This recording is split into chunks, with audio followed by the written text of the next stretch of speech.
Hey everybody, I'm Chase from the Disc Golf Underground, and today I'm going to do a comparison video between the Latitude 64 Caltrop and the Vibram VP. The Caltrop is a new disc from Latitude 64. This is the zero hard plastic. It's 174 grams.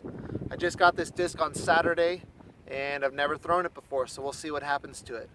Whereas the VP is a disc I've had in my bag for a couple of years now. It's what I use for overstable approach shots or windy putts. The Caltrop is described as an overstable putt and approach disc, and so it seemed like a good disc to try and compare to the VP that I'm used to throwing already. So I'm at Zube Park here in Hockley, Texas.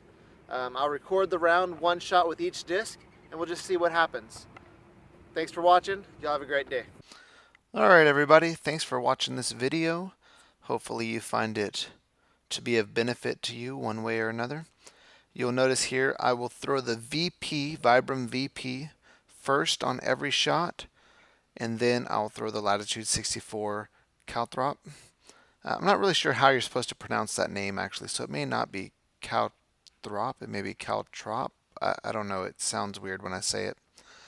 The number one thing I took away from throwing both of these discs together is at the end of 18 holes, throwing only overstable putters for your shots. I got really tired.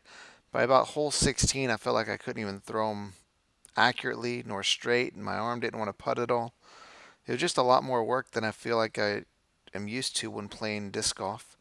You know, I realized, I guess, after playing this round, how much I rely on this higher speed disc like mid-ranges and fairways to just get me more distance without feeling like I have to throw my arm out the whole time. Both of these discs are touted as overstable putt and approach discs.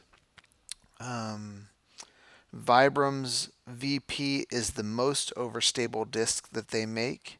And to be 100% honest, I don't know if the Caltrop is the most overstable Latitude 64 disc or not. I'm not as familiar with their company. They both fly fairly similar though. They have a very good resistance to the high speed turn right out of your hand.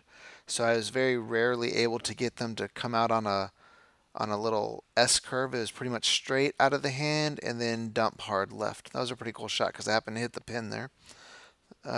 But both discs consistently overstable, consistently very little, if any, deviation to the right as I come out, and the fade comes back pretty hard with both of them most of the time.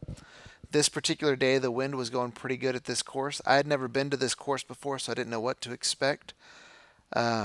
Both in distances of holes as well as hole configuration. It's a fairly wide open park style course, not too many trees to have to navigate around, but it was windier than I would have expected it to be, so it made sense to use a VP or a Caltrop through this experience with a lot of wind going left and right and front to back.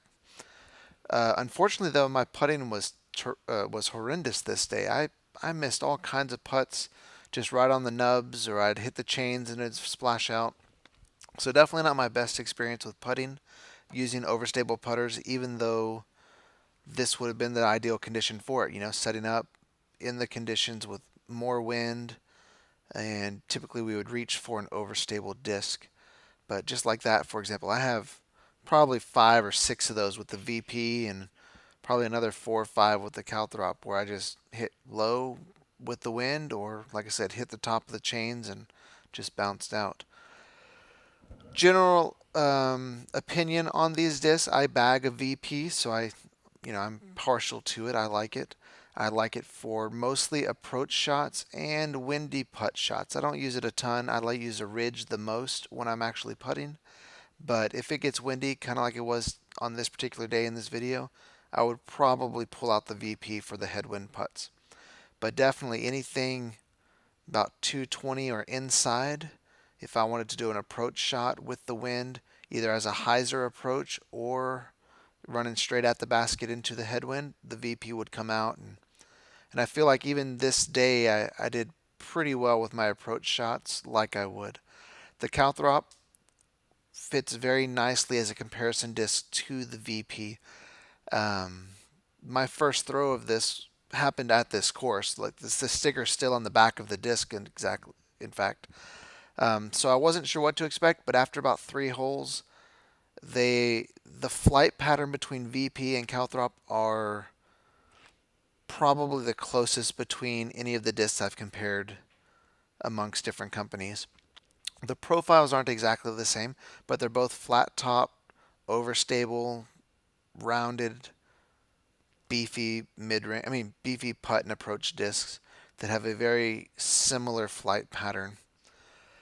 The one thing that was interesting is I'm not used to throwing the hard plastic from Latitude 64, and so it was surprising to me that it would get beat up on the chains or on the basket or a tree that I hit a second ago. Like I could actually feel it in my hand where it would start to chip away at the plastic. It was a different feeling. It's not good or bad per se. It's just I noticed it after about the 14th or 15th hole that I was starting to get a little bit of nicks on the side from just hitting the chains, whereas that's not something I'm used to feeling with the Vibram rubber. Not a con per se or a bad thing about it. It was just something different that I noticed. For the most part, like I said, these discs flew very well in the wind. I was able to rip them as hard as I wanted to off the tee. Pretty consistent, about 260 to 270 feet with both of them. I feel like the Calthrop stayed up in the air a little bit easier than the VP. The VP with this wind and everything seemed to fall a lot more and come a touch shorter, whereas the Calthrop would fight through the wind and glide a little bit, though glide doesn't seem like the accurate word because there's really no high-speed turn for these. It just seemed to create a little bit more lift through the air. Like this is a perfect example of it. It just stayed a little bit higher longer, whereas the VP just kind of falls out a little bit faster as I'm driving off the tee with them. I liked both discs. Like I said, it's not a hugely popular shot selection for me to pull out the overstable putt and approach disc unless I'm trying to deal with the wind or make a pretty safe approach shot around a tree or get that hyzer effect. But both discs held up pretty well through this. These last couple of holes here are directly into a headwind, so you see that there's very little overstableness to both of those shots right there because I'm throwing right into the headwind. The same will apply for the next hole where I'm looking into a headwind. You probably won't see too much of an overstable drop there. Both of those putts were unfortunate, just missed the basket. Long and short of this particular video is both discs do really well resisting off-axis torque, so I wasn't able to, even if I messed up on my throw, they didn't really go too far out to the right out of my hand and then have to swoop back left. When I threw them straight, they flew straight and then dumped left with their overstability like we would expect. Very little, if any, turn. This being the exception of the shot because I'm throwing into a headwind, so it just stayed straight the whole way. But they were great overstable discs. I didn't really have an application for a big anhyzer shot on this course, nor did I have a huge hyzer shot where I was trying to get over stuff, so we didn't get to see those very much. I did pull out one forehand shot, but that was just an oddball situation.